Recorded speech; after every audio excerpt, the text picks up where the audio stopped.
السلام علیکم، کسان مددگار ہفتہ وار نیوز بلیٹن میں خوش آمدید۔ UNDP کی رپورٹ کے مطابق پاکستان میں 0.5 سے 2 ڈگری سینٹی گریڈ کے اضافے سے ملکی پیداوار میں 8 سے 10% تک کمی واقع ہو سکتی ہے۔ ملک بھر خصوصاً جنوبی پنجاب میں ڈیزل کی شارٹیج کے باعث کاشتکاروں کو شدید مشکلات کا سامنا۔ ڈیزل کی شارٹیج سے گندم کی تھریشنگ کا عمل متاثر ہو رہا ہے۔ خریف کاشت کے دوران یوریا کی بڑھتی قلت کو پورا کرنے کے لیے حکومت 2 لاکھ ٹن یوریا برآمد کرنے جا رہی ہے۔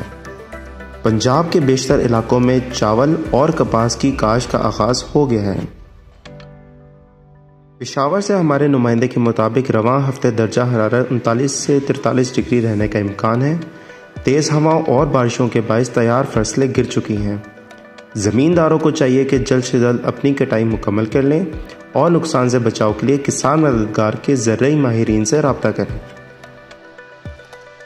جنگ میں موسم گرم ہے۔ اگلے ہفتے بھی موسم کافی گرم رہے گا اور درجہ حرارت 41 سے 47 ڈگری رہنے کا امکان ہے۔ آندھی اور طوفان کا سلسلہ بھی متوقع ہے۔ گندم کی فصل کی تھریشنگ مکمل ہو چکی ہے اور اگلی فصل کے لیے رونی کا عمل جاری ہے۔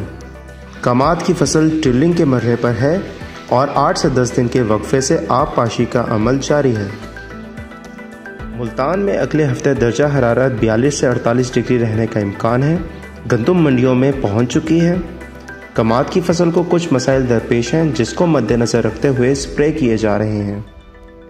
ڈسٹرکٹ مظفر گڑھ اور اس کے مضافات میں گنے کی 40، 46، 77 اور 127 ورائٹی کاشت کی گئی ہے۔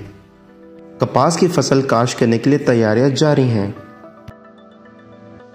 ڈیرہ اسماعیل خان میں گزشتہ ہفتے گرمی کافی زیادہ تھی، لیکن عید کے دنوں میں بارشوں کی وجہ سے موسم اچھا ہو گیا ہے۔